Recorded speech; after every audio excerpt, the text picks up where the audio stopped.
guys, ఈరోజు మనం 1863 question solve చేద్దాం. Some of all subsets XOR totals. అంటే మనకి నా లాస్ట్ వీడియో చూసినట్టయితే సేమ్ ఎలాగైతే మనం సబ్సెట్స్ తీసుకున్నామో ఇక్కడ కూడా సేమ్ అదే అప్రోచ్ ఫాలో అవుతాం. ఇప్పుడు ఒక ఫంక్షన్ కాల్ చేసినప్పుడు ఒక చిన్న పారామీటర్ మార్చితే సో సేమ్ కోడ్ దీనికి అప్లై అవుతుంది. ఇన్ కేస్ మీరు ఆ వీడియో చూడకపోతే పైన ఇక్కడ ఐ బటన్లో ఇస్తాను అండ్ డిస్క్రిప్షన్లో కూడా ఇస్తాను, ఒకసారి వెళ్ళి చూసి వచ్చాను. హోప్ మీరు చూసి వచ్చారు అనుకుంటున్నాను. సేమ్ నా లాస్ట్ వీడియోలో ఎక్స్ప్లెయిన్ చేసినట్టే ఇక్కడ సేమ్ అదే కోడ్ ఉంటుంది. జస్ట్ మనం ఒక ఫంక్షన్ కాల్ చేసినప్పుడు పారామీటర్ మారుతుంది. లైక్ ఇక్కడ మీకు క్వశ్చన్లో చూసినట్టయితే సబ్సెట్స్ ఇచ్చేస్తాం మనం. మీకు ఇక్కడ ఫర్ ఎగ్జాంపుల్ ఫస్ట్ ఇన్పుట్ 1 తీసుకుంటే ఇక్కడ నమ్స్ వాల్యూలో 1 3 ఉంది. సో ఇప్పుడు మీరు 1కి 3కి సబ్సెట్స్ కావాలి. సబ్సెట్ తీసుకుని ఆ ప్రతి సబ్సెట్లో ఉన్న ఎలిమెంట్ అన్నిటికి XOR ఆపరేషన్ చేశాను. అండ్ అలా వచ్చిన XOR ఆపరేషన్స్ అన్నీ సమ్ చేస్తే అదే మీ ఆన్సర్. మీరు ఒక సపోజ్ ఇక్కడ ఫర్ ఎగ్జాంపుల్ 2 తీసుకుంటే 5 1 6 నమ్స్లో 5 1 6 ఇచ్చారు.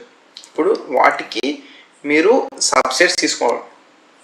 మనం నా లాస్ట్ వీడియోలో చెప్పినట్లుగా మనం రికర్షన్ వాడి సబ్సెట్స్ తీసుకున్నాం. దానికి సబ్సెట్స్ ఏమవుతాయి? 5 1 6 5 1 5 6 1 6 5 1 6. సో ఇప్పుడు ఆ ప్రతి సబ్సెట్కి XOR ఆపరేషన్ చేస్తాం. అలా ఆపరేషన్ చేసిన తర్వాత వచ్చిన ఆన్సర్ని అన్ని టోటల్ సమ్ చేసి ప్రింట్ చేసేస్తాం. అలాగే ఎగ్జాంపుల్ 3 కూడా వస్తుంది. ఎగ్జాంపుల్ 3కి మీకు మరి నమ్స్ ఎక్కువ ఉన్నాయి కాబట్టి కొంచెం ఎక్కువ సబ్సెట్స్ ఎక్కువ వస్తాయి. ఒకసారి మీరు ప్రాక్టీస్ చేయండి. ఒకసారి ఆ ఎగ్జాంపుల్ చేస్తే మీకు సేమ్ ఆన్సర్ వస్తుంది. లైక్ మీరు ఏం చేస్తారంటే ప్రతి సబ్సెట్ తీసుకుని ఆ సబ్సెట్స్కి ప్రతి సబ్సెట్కి XOR ఆపరేషన్ చేసి దాన్ని ప్రింట్ వచ్చిన ఆన్సర్ అన్నింటికి సమ్ చేసాను. లైక్ మీరు సేమ్ నా లాస్ట్ వీడియోలో ఏం చేసాం, అక్కడ మనం పుష్ బ్యాక్ పాప్ 2 చేసాం కదా. ఇక్కడ సేమ్ అదే పిక్ నాట్ పిక్ ఆపరేషన్ అదే అనుకోండి. అక్కడ పుష్ చేస్తే పిక్ చేసినట్టు అండ్ పాప్ చేసినప్పుడు నాట్ పిక్. సో ఇప్పుడు అక్కడ పుష్ చేస్తే ఒక ఎలిమెంట్ని లాస్ట్లో యాడ్ చేసాం. ఇక్కడ మనం అలా యాడ్ చేసి మళ్ళీ ఒక దాంట్లో స్టోర్ చేసుకోవాలి. లైక్ మీరు ఇది నేను రాసింది ఆప్టిమల్ అప్రోచ్. అంటే సపోజ్ దీనికి బ్రూట్ ఫోర్స్లో ఏం చేస్తారంటే మీరు ఈ సబ్సెట్స్ అన్నీ ఒక యారేస్ ఆఫ్ యారేస్, ఒక 2D array or 2D list or vector of vectors వాటిలో లైక్ ఇప్పుడు మీరు యారేస్ అనుకుంటే 2D యారేస్లో ఒక 2D యారే క్రియేట్ చేసుకుని మీకు వచ్చిన ఈ సబ్సెట్స్ అన్నీ స్టోర్ చేసుకున్న తర్వాత ప్రతి సబ్సెట్కి XOR ఆపరేషన్ చేసి ఆ వచ్చిన ఆన్సర్స్ అన్నీ ప్లస్ చేస్తారు. అది బ్రూట్ ఫోర్స్ అప్రోచ్.